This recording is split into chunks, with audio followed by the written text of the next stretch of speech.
سامعین ناظرین، infection control society آپ کی صحت اور آپ کی کو بیماریوں سے بچانے کے لیے مضامین آپ کی سماعت کے لیے پیش کرتی ہے۔ آپ کا میزبان ڈاکٹر حسن نواب آپ سے مخاطب ہے۔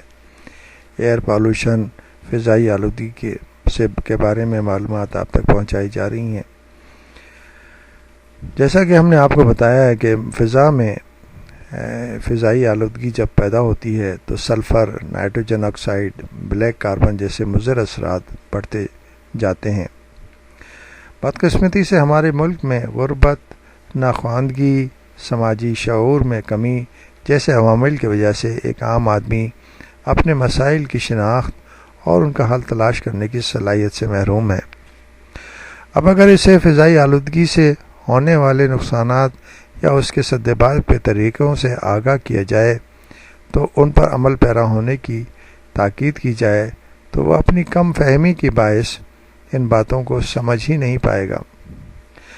مثلا اخبار میں آئے دن بالخصوص موسم سرما کے دوران یہ خبریں شائع ہوتی ہیں کہ کوئی بس بدقسمت گھرانہ بند کمرے میں ہیٹر یا انگیٹھی جلا کر سو گیا، سارے افراد دم گھٹنے کے باعث ہلاک ہو گئے۔ اسی طرح دیہی اور پہاڑی علاقوں میں بے دریغ جنگلات کا صفایا کیے جا رہے ہیں۔ شہری علاقوں میں بھی ماحول کی بربادی کے تمام اسباب میسر ہیں۔ آج کل کی دنیا کا صرف 2% رقبہ شہری آبادی پر مشتمل ہے، لیکن دنیا کی کل آبادی کا 50% سے زیادہ شہروں میں مقیم ہے، اور اسی لحاظ سے دنیا بھر کے ماحول پر شہری آبادی کا اثر 75% ہے۔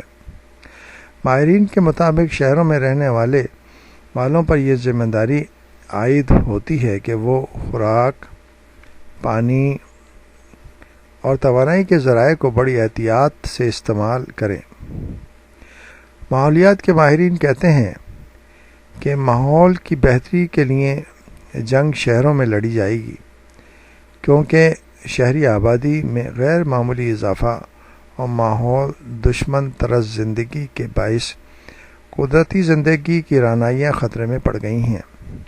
پوری دنیا میں کروڑوں کی تعداد میں ایئر کنڈیشن، ریفریجریٹر اور ڈی فریزر سے خارج ہونے والی گیسز بھی ہوا کو آلودہ کرتی ہیں۔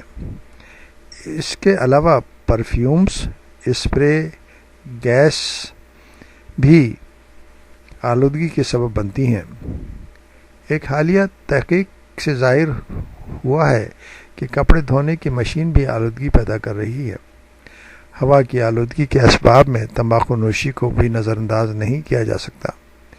کھیتوں اور گھروں میں جراثیم کش ادویہ کا بے تحاشا استعمال بھی فضائی آلودگی کا سبب بنتا ہے۔ کرۂ ارض کے گرد موجود اوزون گیس میں دھوئیں اور دیگر کثافتوں کی وجہ سے شکاف بڑھتا جا رہا ہے، جس کے مضر اثرات پر بھی ماہرین کو بڑی تشویش ہے۔ فضا کی آلودگی کی وجہ سے دنیا کا درجہ حرارت بڑھ رہا ہے۔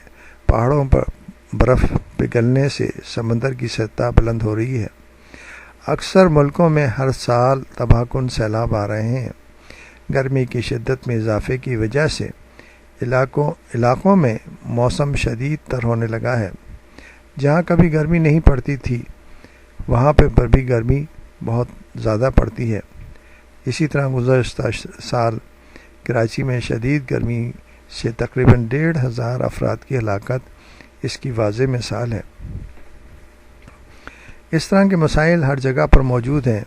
اس کے لیے ہر فرد کو، ہر ادارے کو، ہر کنٹری میں، ہر فرد کو، ہر ادارے کو، ہر ملک میں اور کام کرنا پڑے گا۔ NGOs کو کام کرنا پڑے گا، ہر فرد کو کام کرنا پڑے گا، جب جا کے یہ مسائل حل ہوں گے، اور اس کی طرف سب کو توجہ کرنی پڑے گی۔ نہیں تو ایک وقت ایسا آئے گا کہ تازہ ہوا بہار کی خواب ہو جائے گی اور فضائی آلودگی جو ہے وہ انتہائی درجے کو پہنچ جائے گی۔